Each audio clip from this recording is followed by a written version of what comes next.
अस्सलामु अलैकुम वरहमतुल्लाहि वबरकातुहू। How are you dear students? अजीज़ तलबा, आप लोग कैसे हैं? उम्मीद है कि खैरियत से होंगे। तो हम लोग पढ़ रहे थे डायरेक्ट इनडायरेक्ट स्पीच के बारे में। चलिए आज सुनाइए डायरेक्ट की तारीफ।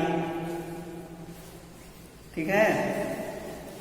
हाँ, डायरेक्ट किसे कहते हैं? What is direct narration? बताइए। हाँ, बहुत अच्छे। किसी की कही हुई बात को उसी के अल्फाज में हूबहू बयान करना, इसे क्या कहेंगे? डायरेक्ट नरेशन कहेंगे। बहुत अच्छी बात। और इसका उर्दू में डायरेक्ट नरेशन या डायरेक्ट स्पीच को क्या कहते हैं? What is the name in Urdu language? Direct narration को क्या कहते हैं? हाँ, रिवायत लफ्जी कहते हैं।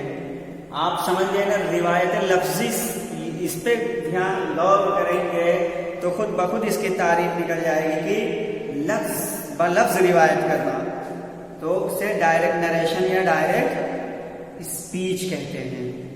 चलिए अब दूसरे साहब बताएं। हाँ, ये इसको बताइए। इसमें ये तो आप जबानी तौर पे जब डायरेक्ट नरेशन को किसी की बात को किसी से जबानी तौर पे कहेंगे तो वहां कामा वगैरह नहीं लगेगा। ठीक है, समझ रहे हो कि नहीं? लेकिन अगर उसको रिटन फॉर्म में कर रहे हो तो फिर क्या सूरत होगी, उसको बताइए। रिटन फॉर्म में हाँ, जैसे मिसाल के तौर पर कोई जबानी तौर पर कहे कि he says that he is not. ठीक है, किसी की कही हुई बात को जबानी तौर पर कहे तो वहां आप इसका फर्क नहीं कर पाएंगे। लेकिन अगर लिखित रूप में इसी बात को कहेंगे तो क्या कहेंगे? He says. अब सेज के बाद जो रिपोर्टिंग वर्ब है उसके बाद में कामा लगेगा। क्या लगेगा? हाँ, कामा लगेगा। उसके बाद में रिपोर्टेड स्पीच को किसमें लिखोगे? हाँ, इन्वर्टेड कामा में, कामास में। तो किसी ने कहा he says the earth is round, तो अब इन्वर्टेड कामा में लिख देंगे। ठीक है, तो पता ये चला कि हम जब जबानी तौर पर किसी से बताएंगे तो वहां पे हम इस बात का की तमीज नहीं कर पाएंगे, फर्क कि कहाँ पे इन्वर्टेड कामा है और कहाँ पे कामा है ना? लेकिन जब रिटन फॉर्म में लिखेंगे तो इसकी सूरत यही होगी, पहले हम रिपोर्टिंग को लाएंगे, उसके बाद में रिपोर्टिंग वर्ब को, पहले रिपोर्टर को लाएंगे। अब यहाँ जैसे he says the earth is round, तो इसमें ही क्या हो जाएगा? रिपोर्टर। और सेज क्या हो जाएगा? Reporting verb. The earth is round जो इन्वर्टेड कामास के बीच में है उसे कहेंगे रिपोर्टेड स्पीच। तो ये लिखने की शक्ल होगी। ठीक है, क्लियर है इतना? अच्छा, अब इसके बाद में दूसरे साहब बताएं इनडायरेक्ट किसे कहते हैं? इनडायरेक्ट स्पीच या इनडायरेक्ट नरेशन। दूसरे साहब तारीफ करें इसकी। चलिए आदिल बताइए। हाँ बताओ, इनडायरेक्ट किसे कहेंगे? हाँ बोलिए, बोलिए, डरिए नहीं, बोलिए।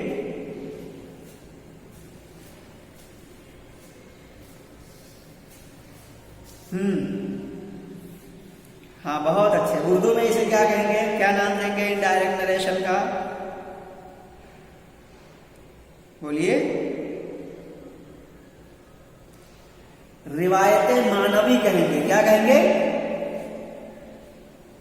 हाँ, यानी माना को बयान करना है, मफहूम को बयान करना है, न कि उसके कहे हुए हूबहू लफ्ज को बयान करना। ठीक है, मिसाल जैसे बताइए, बोलिए। अरे वो सब वहां कहां बोलिए। अभी ये जो मिसाल दी गई थी he says the earth is round, तो इसी का इनडायरेक्ट क्या बनाओगे? He says that the earth is round. क्या कहोगे? ही सेज, हाँ, that the earth is round. He said that the earth is round. तो अब यहाँ पे ये इनडायरेक्ट है, ये डायरेक्ट था, इसीलिए इन्वर्टेड कामा में कामा उसकी कही हुई बात को रिकॉर्ड किया गया था, और यहाँ पे ये इनडायरेक्ट है, इसलिए यानी अपने मफहूम में लेकर बयान कर रहा है। ये डायरेक्ट जो आ गया है ना कि अगर मगर बढ़ा करके अपना लफ्ज ये किया, इसलिए ये डायरेक्ट में आ गया। अच्छा, ये बात हो गई, यानी आप डायरेक्ट नरेशन यानी जिसे रिवायत लफ्जी कहते हैं उसकी तारीफ को अच्छी तरीके से जान लिया है, और मिसाल को, उसके बाद में इनडायरेक्ट नरेशन की तारीफ को और उसकी मिसाल को भी जान लिया है। अब हमें यह करना है कि इनडायरेक्ट यानी डायरेक्ट से हम जब इनडायरेक्ट में बनाना चाहेंगे इसको, जैसा कि आपने पढ़ा था, तो इसमें कुछ शर्तें थी, वो क्या क्या है बताइए। यानी डायरेक्ट से जब हम इनडायरेक्ट में आएंगे तो उसमें क्या क्या करना होगा, आप बताइए आप।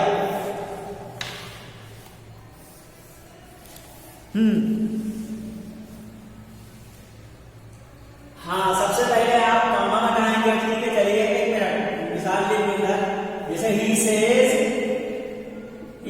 इन्वर्टेड कामा में द अर्थ इज राउंड। अब ये है जैसे द अर्थ इज राउंड, तो ये हो गया। अब ये डायरेक्ट है, अब इसको हम इनडायरेक्ट में लाएंगे तो वो कौन कौन से कायदे हैं, चलिए बोलिए। पहला क्या है, नंबर 1 हम क्या करेंगे, हाँ रिपोर्टिंग पर इसमें सेज है तो इसके बाद में कामा हटाएंगे तो हम ये लिखेंगे ही सेज, ठीक है। अब ये जो कामा था इसको हम हटा दिया, अब क्या करना है कामा के बाद, हाँ दैट का इजाफा करना है। तो वो है कि दो चीज हो गई, एक इन्वर्टेड, एक जो कामा लगा रिपोर्टिंग वर्ब के बाद उसको हटाया गया, दूसरा इसमें दैट को बढ़ाया गया, तीसरा क्या करना है बोलिए, हाँ कामास को हटाना है। तो अब आप क्या लिखेंगे, the earth is round, the earth is round. अब यहाँ पे इन्वर्टेड कामा हट गया, और पांचवी चीज क्या है ये, हाँ चौथी क्या है, क्या,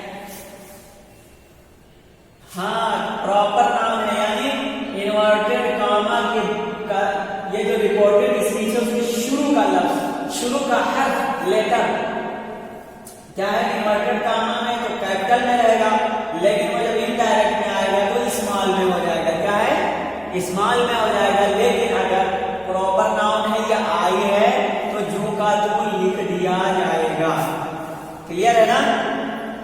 हाँ क्या है,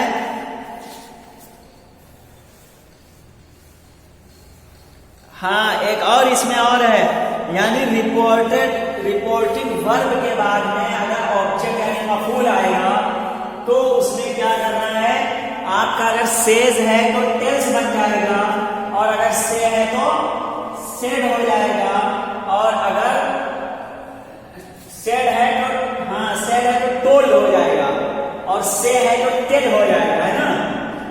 तो क्या है, यानी रिपोर्टिंग वर्ब अगर आपका सेज है तो वो टेल्स हो जाएगा, से है तो टेल हो जाएगा, और सेड है तो टोल्ड हो जाएगा। लेकिन इसकी सूरत क्या होगी, जब उसके बाद में मफूल का जिक्र किया गया हो, समझ रहे हैं। हाँ क्या पूछ रहे,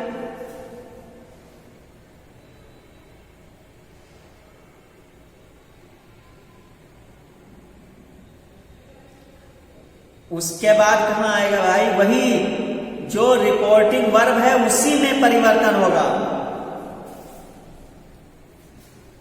ऑब्जेक्ट अगर आ रहा है यानी मफूल आ रहा है तो आपका जो रिपोर्टिंग वर्ब है उसकी तब्दीली के बारे में बात कर रहे हैं कि अगर रिपोर्टिंग वर्ब समझ रहे हो किसे कहते हैं, बोलिए।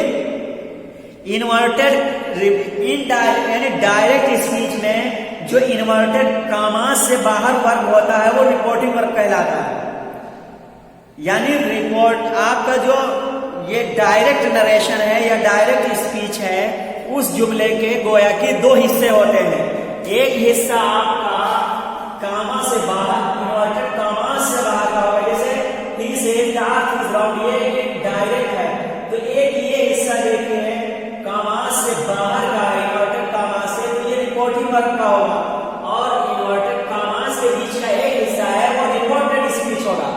इस बात को गौर से याद रखिए, ये इस्तिलाह है जब बोला जाए रिपोर्टिंग वर्ब, रिपोर्टेड स्पीच, तो इसमें कंफ्यूज नहीं होना है, बल्कि हमें ये बात ज़हन में रखना है कि इन्वर्टेड कामास से पहले जो हिस्सा है और उसमें जो वर्ब है वो रिपोर्टिंग वर्ब होगा, और इन्वर्टेड कामास के बीच में जो है वो रिपोर्टेड स्पीच कहलाएगा। तो अब यहाँ पे हम ये बता रहे हैं, बल्कि साहिबे किताब ये बता रहे हैं कि अगर रिपोर्टिंग वर्ब के बाद मफऊल आ रहा है तो ऐसी सूरत में सेज हो जाएगा टेल्स में, और से हो जाएगा टेल, और सेड हो जाएगा टोल्ड। समझ गए कि नहीं? क्या चीज? अरे फॉर्म नहीं, मतलब जिस सूरत में होगा वही हिसाब से उसमें चला जाएगा। अगर आपका सेज है तो टेल्स में चला जाएगा, ठीक है? यहां किताब में देखिए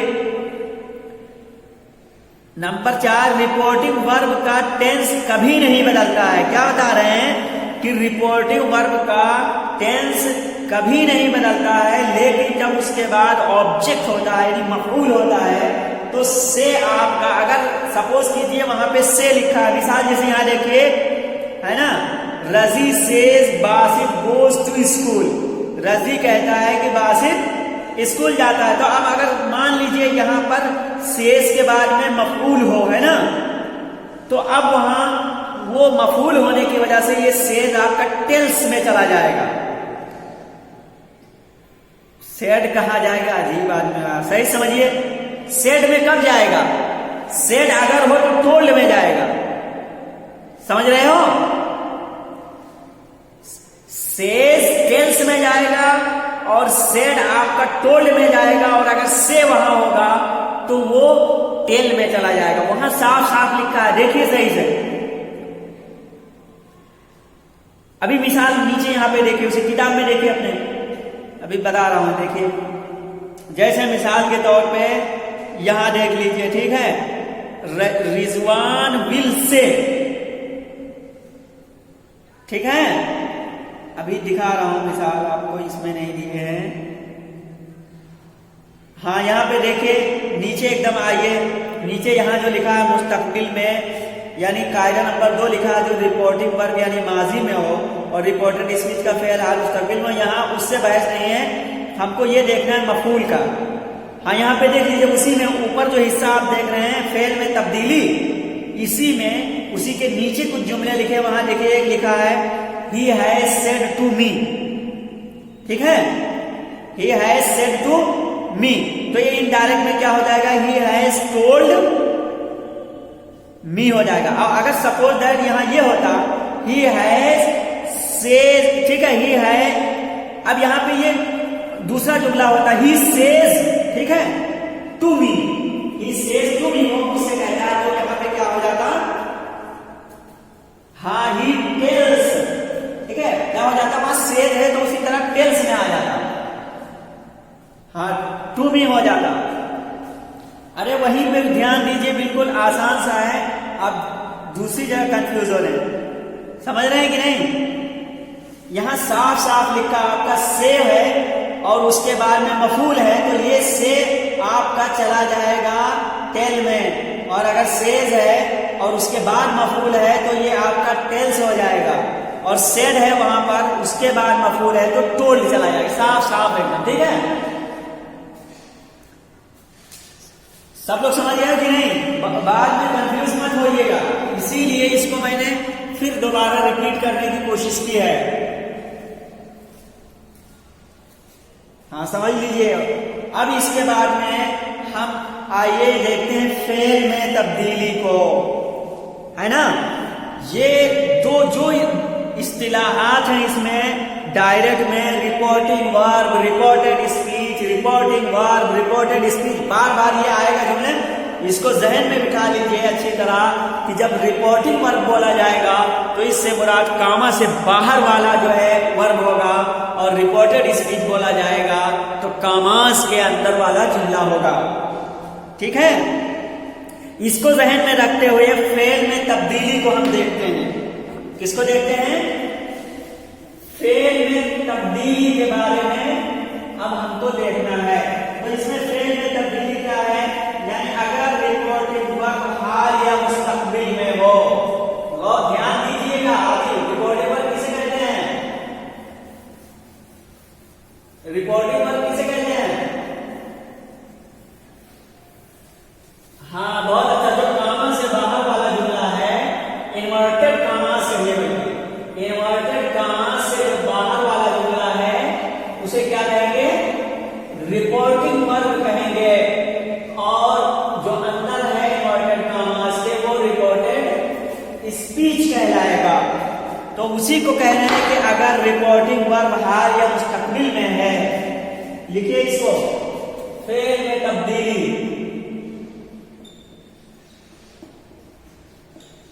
फेल में तब्दीली। कायदा नंबर 1, अगर रिपोर्टिंग वर्ब,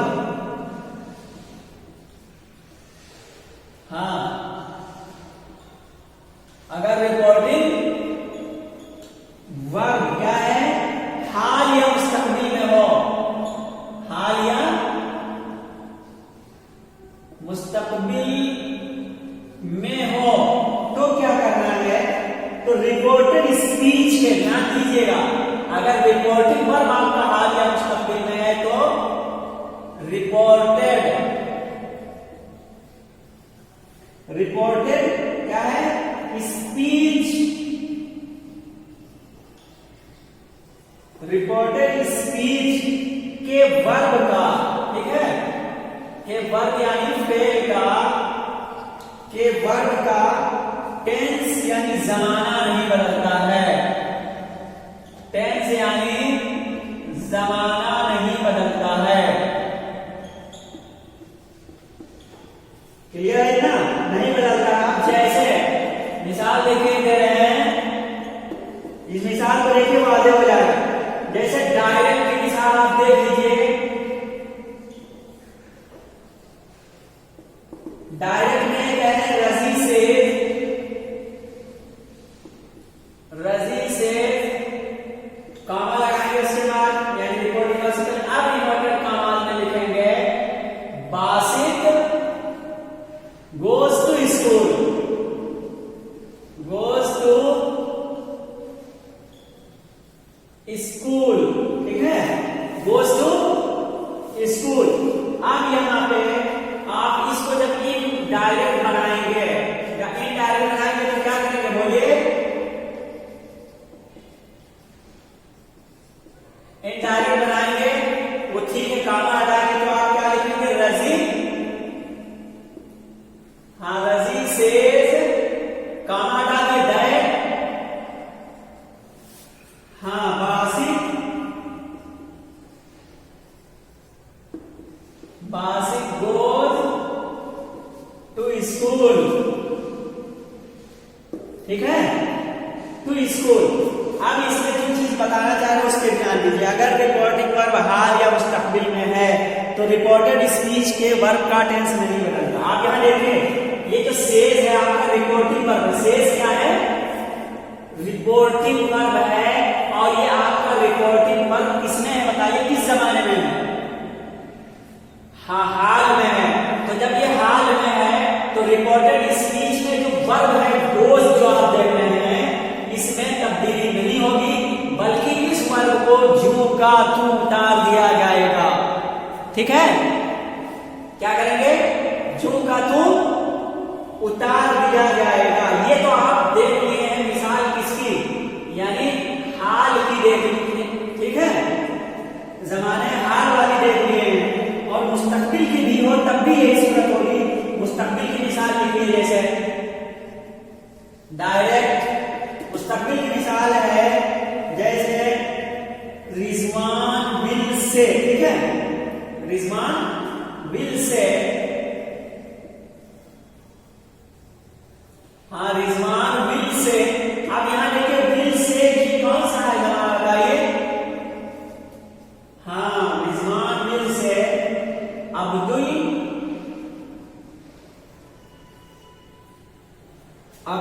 करीम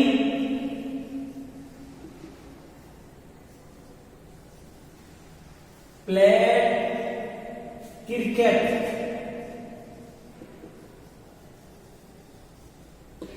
ठीक है, प्लेड क्रिकेट। अब इसको जब आप बनाएंगे, एक मिनट, जो चीज इस कायदे में बताना उस पर फोकस दीजिए। वो जो कायदा आप पढ़े हैं कि हम डायरेक्ट से इनडायरेक्ट बनाएंगे तो ये करना होगा, 5 चीजें हैं, वो अपने जहन में रखना है अलग, ठीक है। इसमें हम जो बता रहे हैं उसको ध्यान में रखना है कि रिपोर्टिंग वर्ब हाल या मुस्तकबिल में हो तो रिपोर्टेड स्पीच का टेंस नहीं बदलता। तो यहां देखिए रिजवान विल से किस जमाने में बताइए, बोलिए? हाँ मुस्तकबिल में है। तो अब जब हम इसके इनडायरेक्ट बनाएंगे तो क्या करेंगे, बोलिए? आप लोग बनाइए। इनडायरेक्ट करेंगे तो कैसा लगेगा? हाँ बोलिए। हाँ रिजवान विल से, ठीक है, विल से दैट, बोलते रहिए, से दैट अब्दुल, हाँ अब्दुल करीम प्लेड क्रिकेट, ठीक है, क्रिकेट। अब इसमें बताइए क्या हुआ, यानी ये जो आपका इन्वर्टेड कामा के बीच में प्लेड है जो देख रहे हैं ना, उसमें तब्दीली नहीं हुई, बल्कि जो का तू चला आया है डायरेक्ट में, ठीक है। जो का तू चला आया है, रिकॉर्डेड स्पीच का जो वर्ब है उसमें तब्दीली नहीं हुई है। तो आज के फेल में जो तब्दीली का जो पहला कायदा है कि रिपोर्टिंग वर्ब अगर क्या हो तो उसकी सूरत ये होगी, यानी अगर रिपोर्टिंग वर्ब हाल या मुस्तकबिल में है तो रिपोर्टेड स्पीच के वर्ब या का टेंस नहीं बदलता। ये इतना आप समझ चुके हैं। अब इसके बाद में हम दूसरा कायदा पढ़ेंगे, फिर तीसरा, इस तरीके से सिलसिलेवार रहेगा। और कल आप लोगों का टेस्ट होगा, मालूम है कि नहीं, इतनी ही टाइम से? हाँ तैयारी कर लीजिएगा। चलिए आज के लिए बस इतना ही, फिर मिलेंगे आपको इंशाल्लाह टेस्ट के बाद। अस्सलाम वालेकुम वरहमतुल्लाहि वबरकातुहू।